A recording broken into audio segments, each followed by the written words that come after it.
Hi, good evening. Welcome back. And we have the lovely Daphna. Daphna, please introduce yourself. Hi, I'm Daphna Peimer.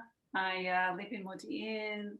I'm 42 years old. I have 3 kids, ages almost 18, almost 16, and almost 13.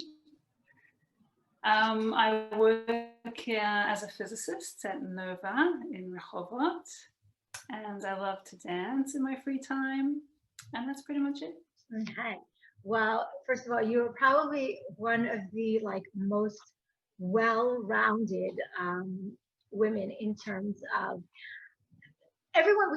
We all have different skill sets, and some of us are a little bit more artistic, and some of us are a little bit more intellectual.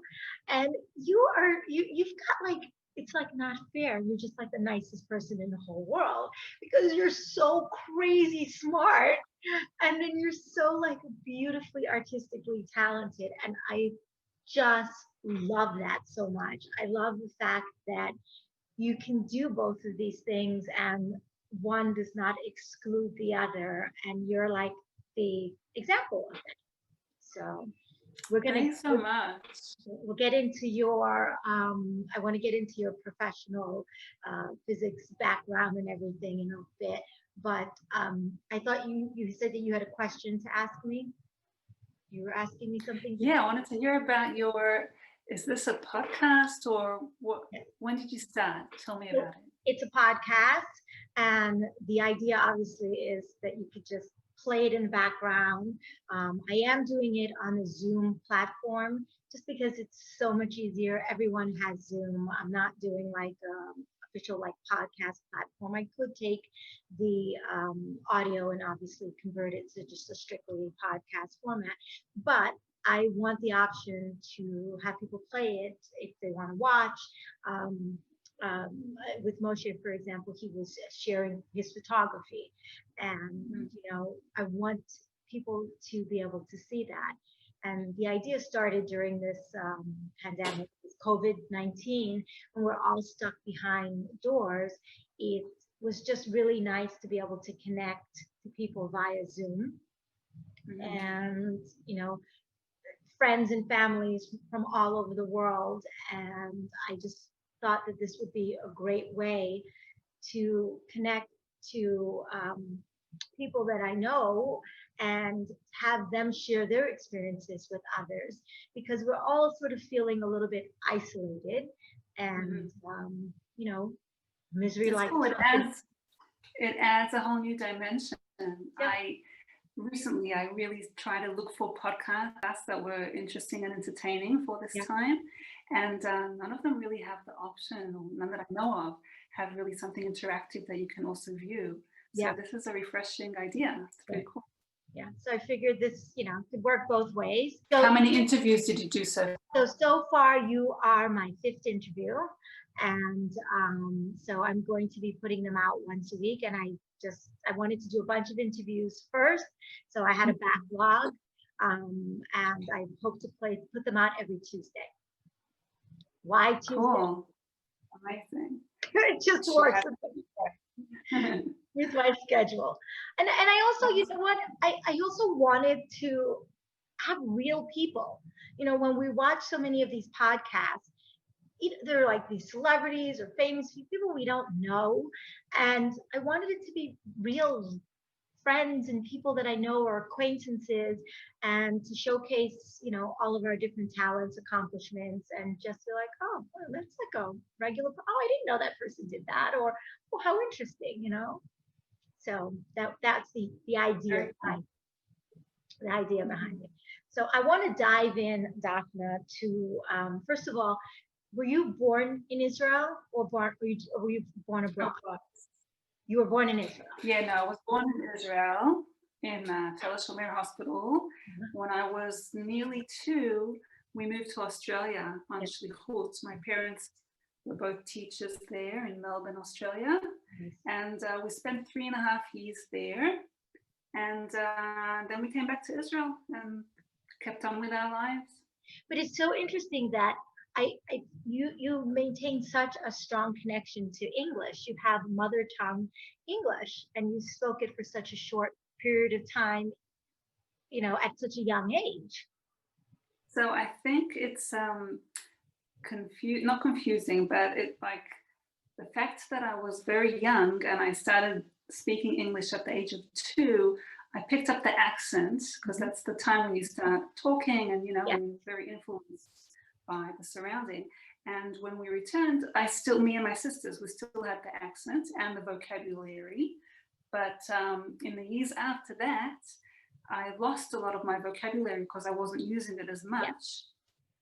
Yeah. And I really did need to strengthen. I felt I needed to strengthen my English, and it wasn't so easy. Like I was in the Dovré Anglik class, but my English wasn't as strong as the other girls who came more recently from America or other countries. But I worked on it. I read lots of books and I tried to improve, but luckily my accent stayed with me more or less. So I can fool people into thinking that my mother tongue sometimes. Yeah, absolutely. So you definitely have that accent, and I think because of your husband, he is from South Africa or British? South Africa originally. South Africa, yeah. Originally, and then they moved to Australia.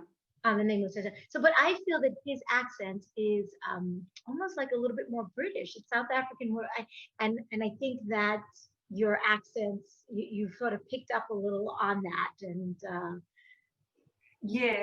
so Hilton actually, when they moved to Australia, he was 11, and he told me about how he was like an immigrant in Australia, and his South African accent was considered uncool, so he needed to try and flatten it out and and hide it away as much as he could in order to survive socially.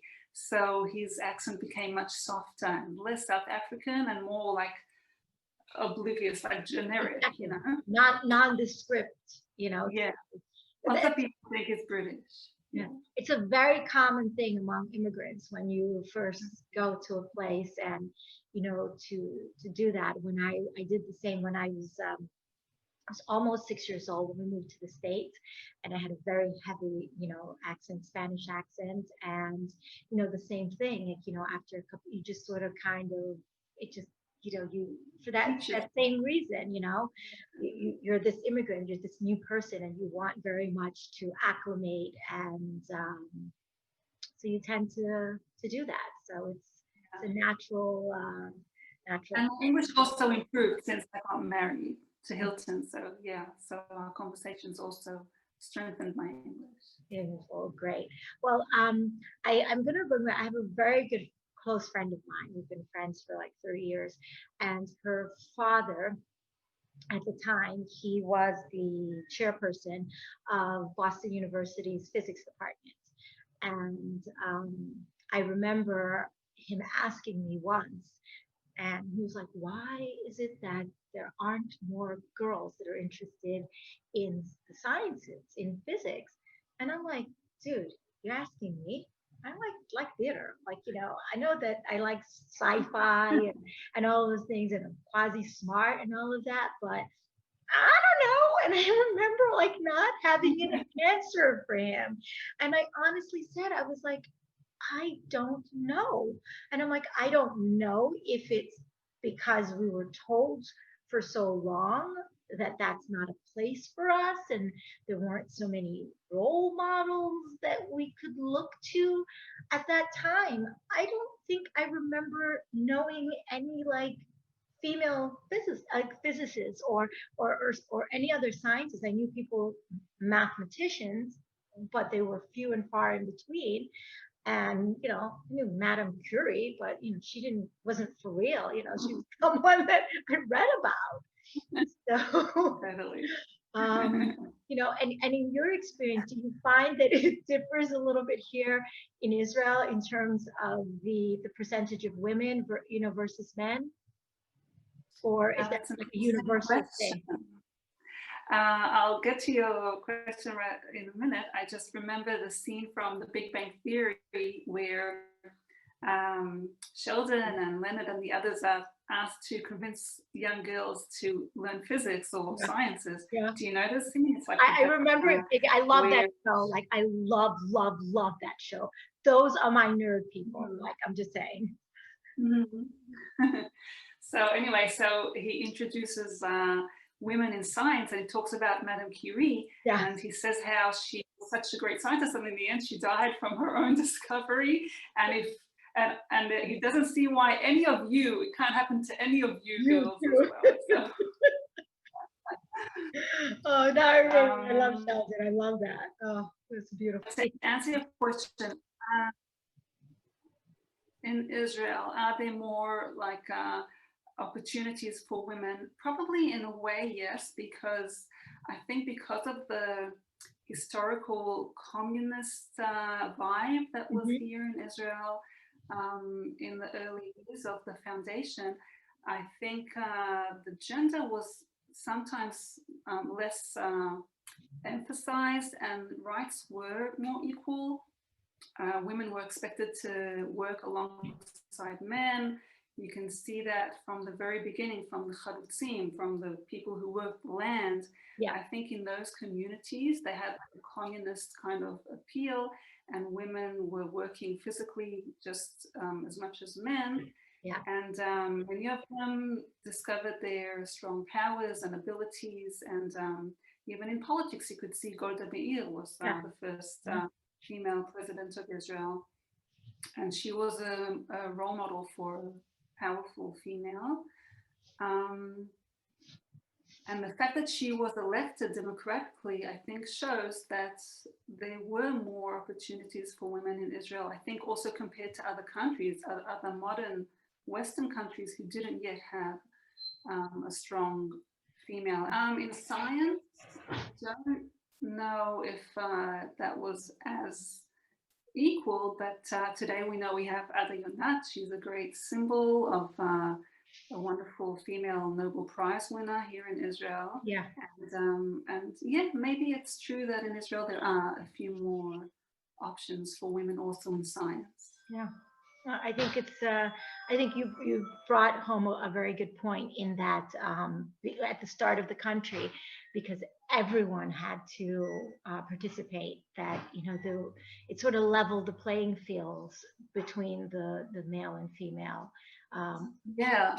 Also in the kibbutz, in the kibbutz like lifestyle, the kids were in this. Kids or the education system was pretty equal, so the women didn't have babies attached to them all day, and they had more opportunities to pursue jobs just as the men. Yeah, true. Very good point. Well, we're obviously we benefit from it here as a society, and yourself also. So tell us a little bit about your professional background, and go into as much as you want to education, like if there's anything relevant. Sure. So I'll start in high school. In high school, as you know, in Israel, you have to major in like the last 3 grades or so. And I chose physics pretty naturally. I have to, let me start in primary school. I was a mediocre student, not a good student, probably lower than mediocre. Also, the transition from Australia to Israel, I was in 1st grade when I started school here, when we moved from Australia to Israel. And the language was difficult for me because I forgot my Hebrew. And I didn't connect with mathematics at all. I would fail tests in math, and I couldn't memorize the timetable for the life of me. My mom would sit down and try to help me memorize the times table till 10, and I just failed, and I hated math actually. Wow. And it's important for me to say this just in case there might be kids or exactly. There's some young person out there who's like, oh, I'm terrible at math or whatever, I can't do it. It's a very good point. I'm so happy you brought that up. So awesome. What was the turning point for you? Yeah, I think it was 7th grade. I moved to a new school. And they split us up into math groups. After like 2 or 3 months into the schooling, they gave us a test in math, and then they split us up to groups, like they still do today, I think. And I was surprised to see that I was directed into the top level out of 3. Yeah. So I really didn't expect that to happen. I don't know how that happened. Maybe I was really borderline, and somehow I tried, you know, to focus in this new environment and try to make an impression, and somehow I managed to get into that higher grade. And that somehow boosted my confidence. I was like, oh, really? They think that I belong here? Great, maybe they're right. So let's see what's going on here. And I started focusing more on math. And I think it was in 8th grade where I finally found interest in it, because it was more than the times table. At that point, there's more logic in mathematics in 7th and 8th grade. You suddenly, it's not so technical. It's not like add and multiply fractions and boring kind of additions and subtractions and like abstract things that I couldn't connect with. In 7th and 8th grade, there's more of a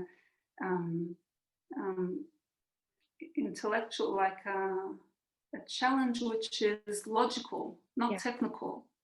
And there's a beauty to it. So I started finding some harmony to the graphs and the equations, and the algebra suddenly seemed more fun and challenging, and there was some aesthetic to it, you know, like you could approach a problem from several different directions, and each direction would lead you to the same answer, and there was just something harmonious and fun about it, and I just really like flowed with it and picked it up, and from grade to grade I liked it more and more. And then in 9th grade we started learning physics, and it just naturally connected with the math, and I found that challenging and fun as well. And I love this. I love physics and mathematics, and this is the direction I want to go in. And then when I started thinking about what will I study in university, I wanted to study physics. And my parents said, okay, but that's less of an advantageous profession if you want to support yourself. So maybe take also computer science alongside the physics. And they were perfectly right. I didn't realize it at the time, but I did take a physics major and a science, computer science like minor alongside. I hated computers at the beginning. I really didn't manage with the courses in computers. I would fail. There was at least one course I failed pretty badly. And I told my parents, I really don't like this. Computers is horrible. Only physics is beautiful. And they told me, don't give up. Just try one more time. And that was a very smart direction that my parents would encourage me. Just try again. Okay, so you failed 1 year, but you can always try it again. And they were very supportive also, because they financially, they weren't like annoyed with me. Oh, now we'll have to pay more tuition because you failed. They never said that. Yeah. So I'm really grateful for all the support that they gave me. And then the second year, when I repeated the computer courses, it really went easily, and suddenly I understood it, and it made sense. And I was so happy about that, because computers is very important in any scientific field, especially today. It's a great tool to have. So I finished my first degree, and then I thought, wow, this is so much fun. Academia, this is where I want to be. I want to continue. But I didn't actually continue right away to the second degree. I took a break and I worked in high tech for a year. That's where I met Hilton, by the way. Nice. Why did I take that break? I think I just needed a break because it was very intensive. The first degree was 3.5 years that were very intensive, and and I felt I just need some time to take a deep breath and relax a little bit, because I was very competitive, and I took it like really hard, the whole grading and studying for tests and all that. Yeah. So I think it's good that I took a year off. And obviously you And met then your husband, so it was yeah, so there you are. It was meant to be. Yeah. Exactly. So then you went back for your second degree. Yeah. This time it was in a different university, in Hebrew University. I did astrophysics there for 2.5 years. That's when Vivi and Gabby were born during that degree. Yeah. So it took me a little longer than it would normally. It would take like 2 years, and it took me 3 years or 2.5 years. That was also a very intensive time where I was raising babies, for the first time in my life, and I needed to take tests and courses and do research, and I was trying to cope with all of that. I got a lot of help from my mother. And not to interrupt you, and I feel that a man in the same position that you're in would not be juggling the same issues that you're juggling, no matter how far we've come and how hands-on dads are, and we have stay-at-home dads and all of that. It's not the same. A man doing that second degree with 2 young kids at home and a wife would be in a definitely less stressful situation than I'm sure you. Absolutely. You see, I remember a time when I would approach the secretary, the head secretary of the Department of Physics, and I asked her, listen, I'm nursing a baby, and I would like if I could please have a little room somewhere where I could nurse my baby once in a while. And she said, no, there's no such thing. I'm sorry. Like today, there's like every institution will have a mummy's room, and and people are much more accommodating, and there's much more awareness today. Yeah.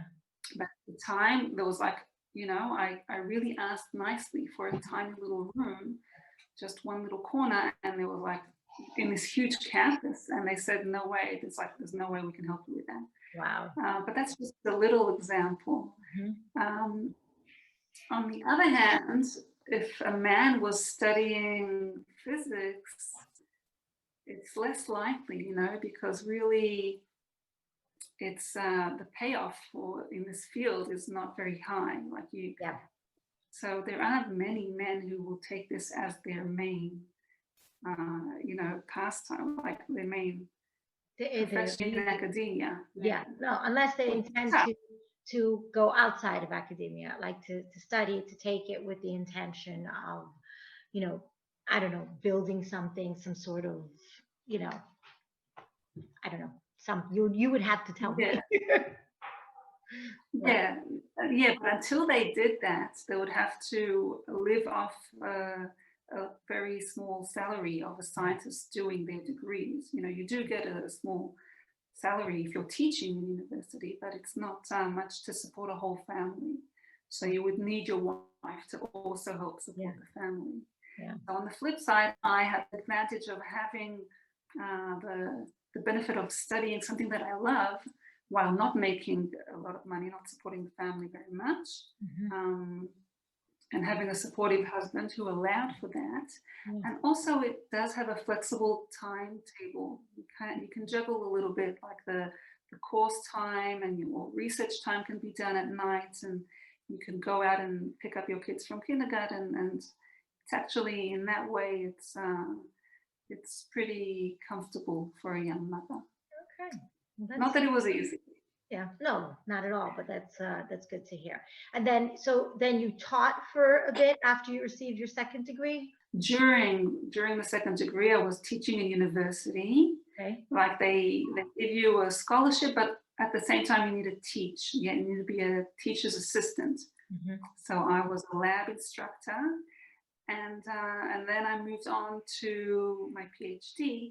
That was I finished my master's, and then I had my third kid, Mikey, And only when he turned 1, that's when I was so fortunate to have a spot in your kindergarten where I could happily put him at Minoskas in the morning and then go to university to start my 3rd degree.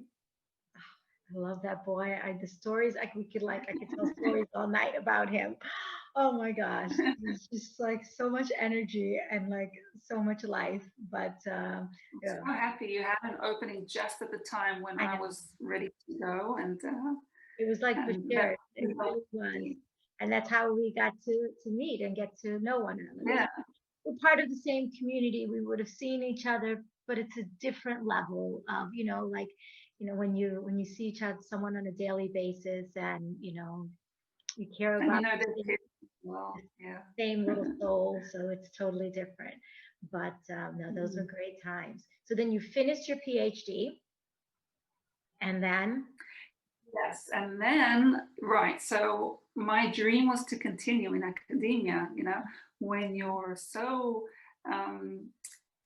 invested in your studies, in research and in science, your dream is to just continue and go on to a postdoc overseas and be successful and write lots of papers, and then come back, and find a position in a university in Israel where you can be a professor eventually. And your whole life you'll be in academia and you'll do research and you'll teach students, and that's the dream. That didn't happen. I think during the PhD, I thought for sure my dream is to go on a postdoc abroad in a good university. But then I realized, I have 3 kids, they're in school already, they're comfortable. Hilton's in a good place at work. He wouldn't want to move now. It's complicated to relocate your whole family and find also a good position for yourself and also for them, And I'm sure your past experience, having been that child who went abroad and lived abroad and came back here, spoke to this decision that you had to make. Absolutely, that's true. For me, it was a good experience, even though it was difficult for me probably as a child to relocate. I thought it really gave me an advantage. It gave me the language that really helped me throughout my studies. And it just gave me another perspective of life, a taste of a different culture, of a different mentality. It broadens your mind, even as a child. But when it came time to make that decision for your family, I thought I would love to do that to my kids as well, but it was just too complicated. It just didn't work out. Yeah.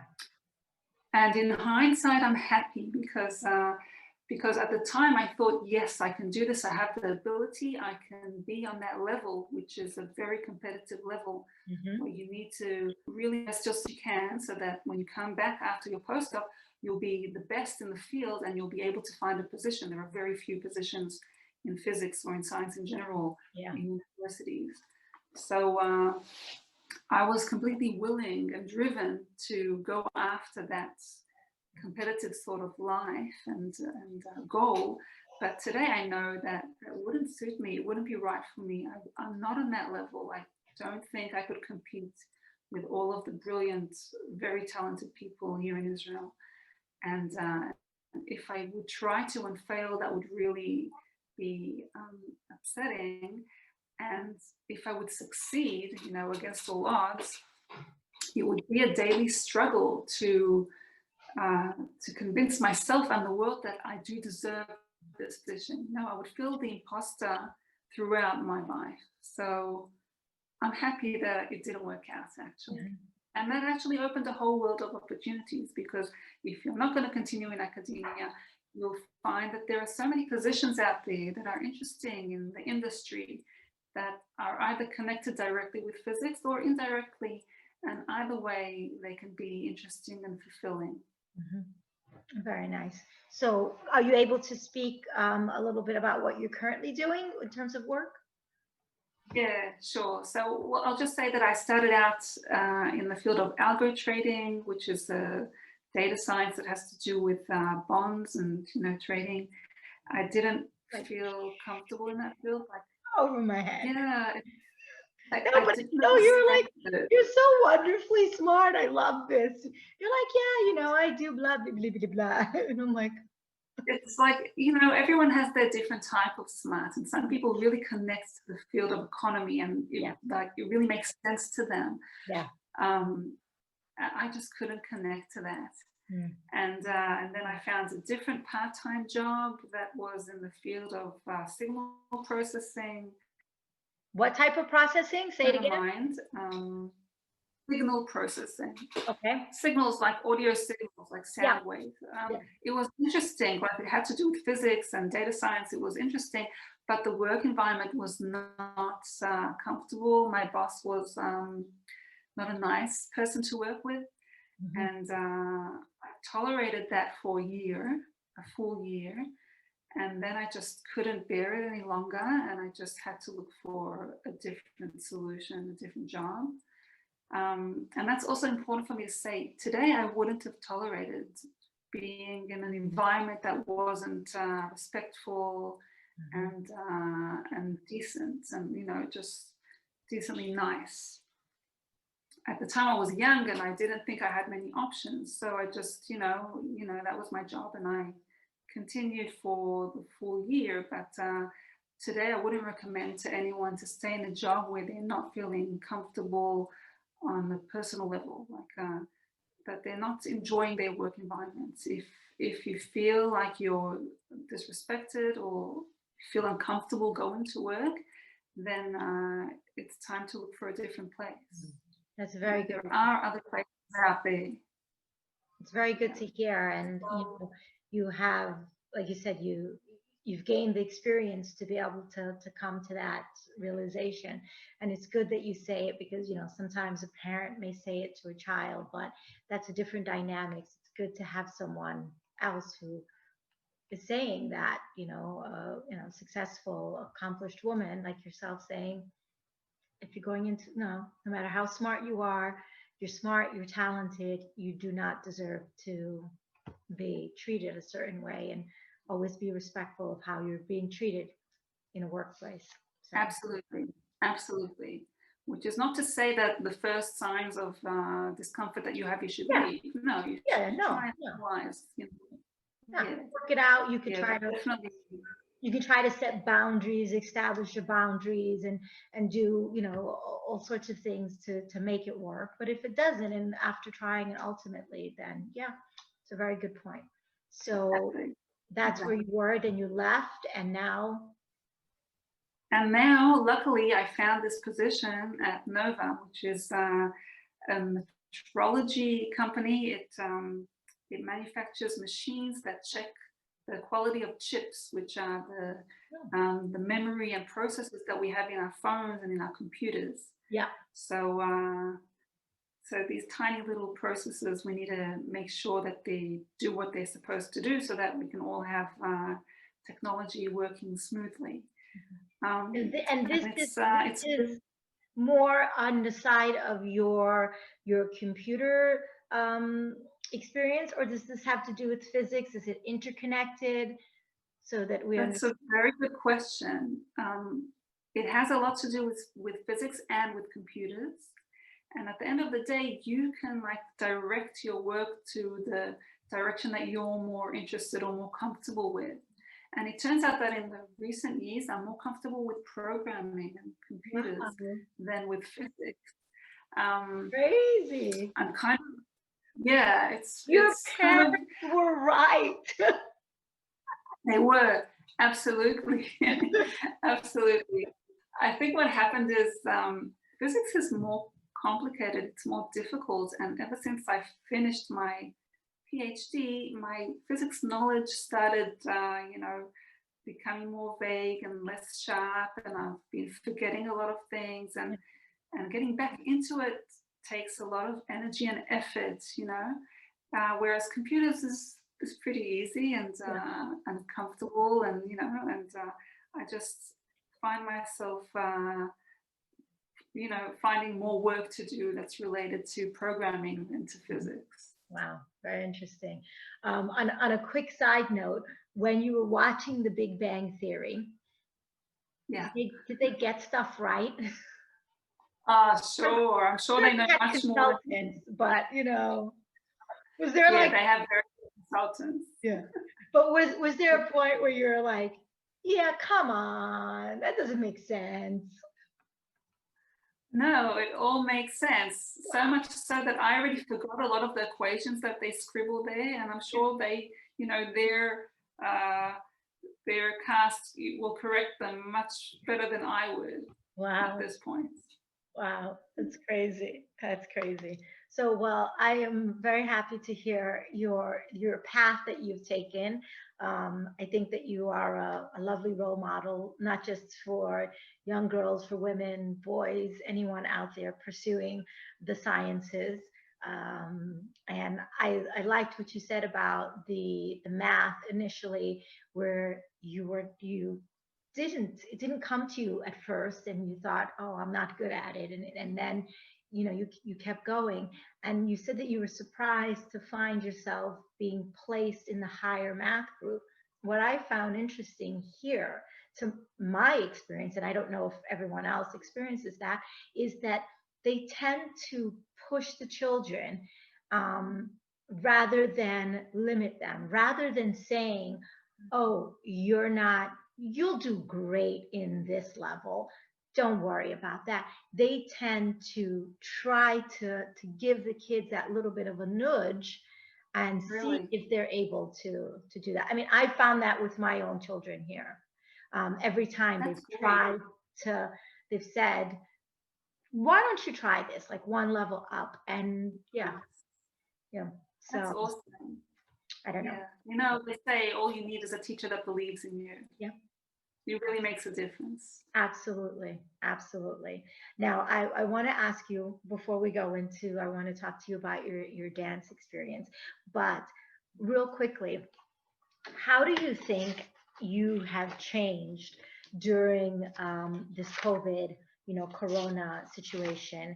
And do you think that when this is finished, what has happened to you personally that has been positive from this? I mean, I know that there's negative. We all have the negative from all of this. But is there something that you found that was unexpected, or something, even if it's just a matter of how you interact with your family? Have you become more insular? Have you focused on that? Have you focused on something for yourself? Or what has changed for you? And what do you think might come from this that might be an improvement on Daphna as a, Daphna COVID, Cool. 2.0 version? Yeah. So basically, I'm not a very social person to begin with, and like my whole family, actually, like my nuclear family, none of us are very outgoing, social, initializing sort of people. You're just shy. So what? I think you're just a shy person. Shy. Yeah, I am shy, but I'm also not very social. Like I wouldn't, even if I had, the confidence, I don't think I would initialize social activities. I like my time alone. I really like peace and quiet, and I like being at home. So this time was actually very relaxing for all of us. I'm just so grateful that my kids are not babies. They're at an age where they take care of themselves. It's a huge advantage. Yeah. And we have a nice large home, everyone has their corner. Yeah, so I'm grateful for two main things: that the ages of our kids are such that we don't have to run around after them all day, and that we have a nice house, that we're not all banging into each other. And we all actually relaxed and enjoyed this time very much so far. And what I discovered is that my daily interactions or activities were actually stressful in a way that I wasn't even aware of. I don't know if it was the driving to work or the meetings or the discussions that I had face to face with people, the decision what to wear every day to work, and you know, should I wear, you know, I needed to think. So I have this meeting today, so I should wear something that's more, I don't know, formal, or another day I need to walk a lot, so I should wear the comfortable shoes, and therefore I need to change my outfit. I need to wear my makeup.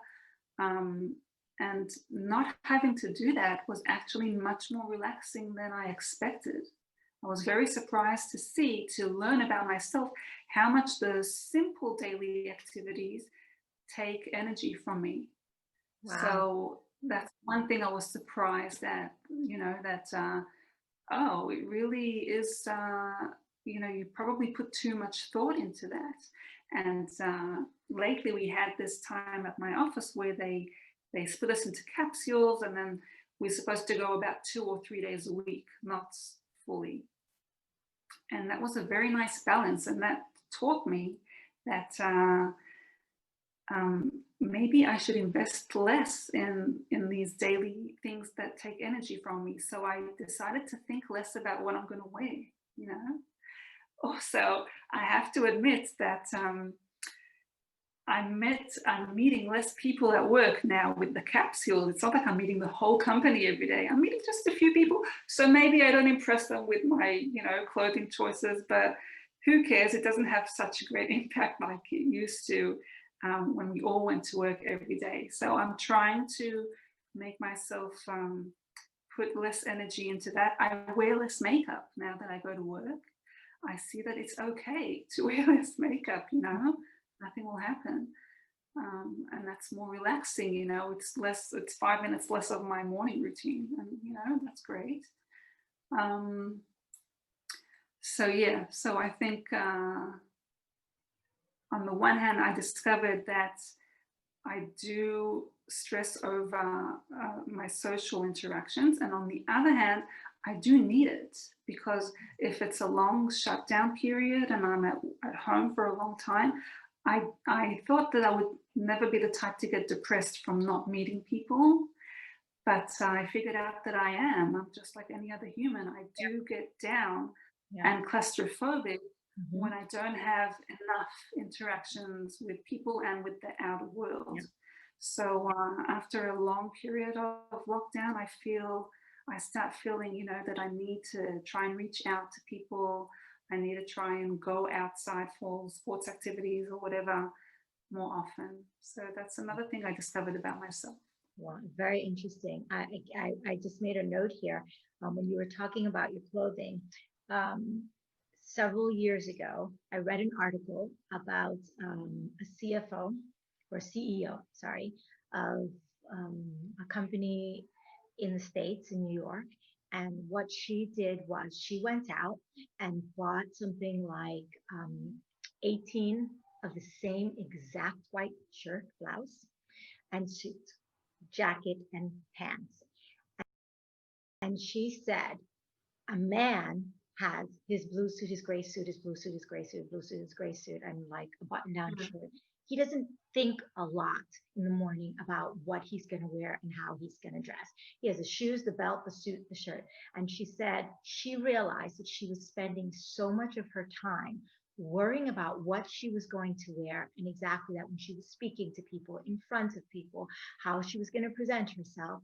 And she was like, you know what, I'm just going to take that out of the equation. And she wore for 2 years straight her uniform. And that was like, the article was written at the completion of the 2 years. I'm going to try to find out if she's still doing it. But it spoke to me. And she said she saved so much time in her day by not worrying about what she had to wear. She wore a uniform. It was completely liberating. And everyone knew. And she said, and those who didn't matter to her. And she never worried about that. She was in the evening, she dressed up, she did this. And she said if once in a while she wanted to change up her jewelry, then she did. But that was her uniform. And it was actually very inspiring for me, because I'm not like, obviously, you know, having the lifestyle that she has. So I went out and pretty much bought the same dress, like a number of variations of the same, like the same dress, like black, navy, and I wore it every day. Like I practically, that was like my work Amazing. uniform. And I'm wearing one now, and I always just changed up my necklace Wow. and maybe my head tie.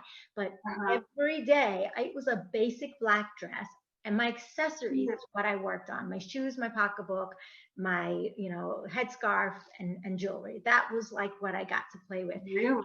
Yeah, and I had one of my little girls in my drama group ask me, why? Because they're girls and they're just so darn cute, and only girls would notice this. Like 3 weeks in, they're like, why do you always wear the same dress? Good for I, you. Wow. wow. Notice that, don't you, girls? I explained to them that it was not the actual same dress. I do have several of the, I think I have like 5 of the black, 2 of the navy, and then like another 4 of another black one. And they're like, oh, and I explained to them why. I said, because I'm so busy, I want to have the time in the morning to do other things, and I don't want to have to think about what I'm wearing. I get up, I take a dress, I put it on, and I move about my day. But so that reminded So me, cool. speaking about that, that type of situation. It's amazing Yeah. how something You're an so artistic person. I would think that with your love for arts and beauty, you would invest a lot in the way yeah. what you choose to wear every day. But I guess that gives you time to invest your artistic skills in other things. In other ways. And there are ways, there's small ways. Like I said, I would change up my necklace, or if I decided to do like makeup or a different headscarf or whatever. I mean, obviously, when I'm going out, I dress differently. Or at the end of the day, if I wanted to, because when I finish work, I peel off my uniform, my work clothes, and then, I could dress in, put on something else if I wanted to. But yeah, so it sort of, once in a while I'll change it up a bit, but for the most part, I pretty much stick to my uniform for that reason. It's just, one less thing to think about, Great. and then I have time to focus on something else that I want to focus on. So yeah, that definitely helps me, and so maybe you'll get a couple uniform pieces once you go Yeah, maybe. once we go back to the regular world. Yeah. Yeah. But anyway, so I wanted to talk to you a little bit about your dance. Now, you are an amazing dancer. No, really, you are. You just have Thanks. this natural grace to you when you dance. There's some people who dance and who learn the steps, and you can see the steps. There is no fluidity to what they're doing. There's no grace. They go from one movement to the next movement. It's like very choppy, and they can pass and they'll do fine. And even there are those that perform the steps perfectly, and yet you're like, but something is just missing, and you've got that something that's missing Wow, for a lot of thanks. people. And it's always a pleasure to just watch you dance. So what does Thanks so dance much. do for you, and how did you start dancing? Yeah, dance is just so much fun, and I loved it since I was a baby, since I can remember myself. I think since I was 2 years old, I was drawn to anything ballet related, and I loved watching ballerinas, and for hours I could watch the Nutcracker over and over and over again. Um, and I just love to wear my leotard and just bounce around the house. There's like old quality videos showing me like a chubby little 2-year-old just bouncing around in the leotard. First of all, I don't believe you were ever chubby. So Yeah. I don't believe. Not very graceful at all. But I loved it. That was my dream. I wanted to be a ballerina. And I think if I wasn't raised in a religious home, Mhm. that would be my profession. I would for sure naturally pursue that direction. I Interesting. loved gymnastics at a later age, and even though I'm a bit too tall probably for gymnastics or for ballet, I would find some other dance form, Irish dance or something where you're not limited by your height. By your height. And that would be modern, jazz, even hip hop, who knows? Yeah. But that didn't happen because of, you know, the environment and religious home. And I'm actually happy. Like, it doesn't have to be dance. I love lots of different sports, but if that would be my career, then I wouldn't have figured out the world of physics and science. You know, I would lose that. And also I would probably delay starting a family, because if your career is in dance or in any other sport, then it really delays the time when you decide to end the career and start building a family. So today I'm so happy that I started a family young, and I can be in my early 40s, you know, with grown kids that really leave me a lot of spare time to pursue my hobbies or whatever it is I'm interested in. So I'm happy also that I have a more long-lasting career, because if your career is in sports, then it won't last forever, right? At some age, you just can't compete anymore. Yeah. So, and on the other hand, science or computers, you can work, you know, till your 80s, probably, who knows? Yeah. So, so it worked out for the best, and I can still dance in my free time, and I try to make sure that I find time for that. While you're talking, could you show us some images or pictures or video of yourself? So there's lots of videos that I have on my computer, because I take this class once a week. I go to the mall, and there's Zuz Bamachor, which has a ladies group, like, you know, some of them are my age group, some of them are younger, and we dance like every week. Well, not since COVID as much, but let me see if I can share with you. Yeah, has that put any restrictions on the classes? Yes, definitely, because, you know, in a dance class, it's pretty intense, and they don't even have windows there in the mall, so it is problematic. Nice. But you know, we're taking a break. We can still join our teacher on Zoom once in a while. So I hope to get back to that soon. So here's just a small example. This is modern, but there's all sorts of styles that they rotate, like modern, jazz, hip hop. Nice. Not a professional, you know, photography, but It's just beautiful.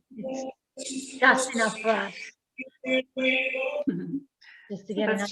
That's so beautiful. I know that you did a couple productions with us, and you know, it was just we were just all just loving just watching you dance. Oh my God, I was so honored to be part of Women in Theatre's productions. Like, I've been a fan forever, and I just love and admire all the talents there. And I couldn't believe that I could be part of that in any way. And I never thought that my dancing skills could compare to the level of skill that the ladies they have. It was such a wonderful experience for me, really. Well, I'm so glad I could be part of that. I'm really grateful. I'm so happy that you got to do it. We were all so happy. It was just like, again, just watching you. It's just like, oh my God, it's just so easy. You make it look so easy, Daphna. I just have to say, whatever step it is, you just make it look so easy and so natural. So every time I came, I just enjoyed listening over and over to the sounds of the, you know, the voices, the melodies, the harmonies, and the acting skills of the ladies. It was really eye-opening for me. Actually, that was the first time. It was a challenge for me because, as you say, I'm a shy person and I never like to perform. So I took it as a challenge to be on stage and to build confidence and to make this joy of dancing part of a different kind of challenge. And also I tried to put into it to learn some drama skills.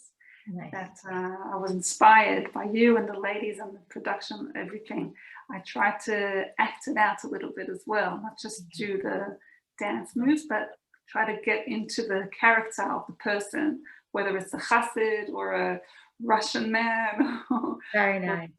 Or just a lady or a girl. A lady, yeah, like a woman. Well, amazing. It was just a pleasure. And it's always good to sometimes put yourself out of your comfort zone, because you never know where it can lead. You know, many times you'll put yourself out of your comfort zone and it will end badly.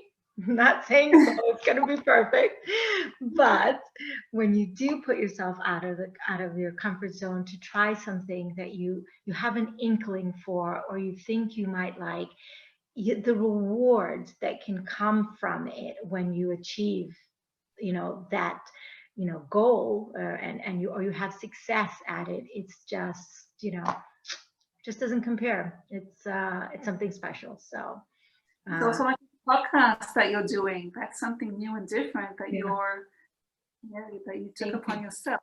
Yeah. I did again. For me, I wanted for us to be able to connect with a lot of different people. I enjoy hearing stories from people. I enjoy hearing their experiences and where they've come from, and the different challenges and ups and downs. And I just love listening to people. So for me, it's been a lot of fun. And you said we're all a little bit isolated.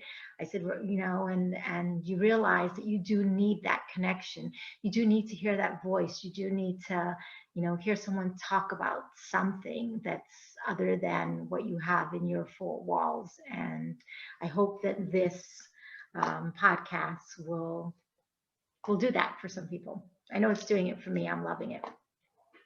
Just so like you are. I enjoyed this evening, and I want to thank you so very much for being a part of it, and for sharing your story with us. And I'm sure that hopefully there'll be some young person that will listen to this, or younger teen, or whatever, woman, man, male, female, and will get inspired to pursue the sciences, like you have done. Or even a parent, they shouldn't despair from their children. If their children, don't show an inclination towards an area, it doesn't mean that they won't develop later. Yeah, exactly. Absolutely. So this has been fantastic. I had like a slew of other questions that I wanted to ask you. So you know what, I might have to do a part 2 with you at some other point, just to like get you to answer some fun questions, just so I can get to know you a little bit better. But this has been fantastic. And again, thank you very much. And thank you. For joining us and sharing your story with us. So have a wonderful night.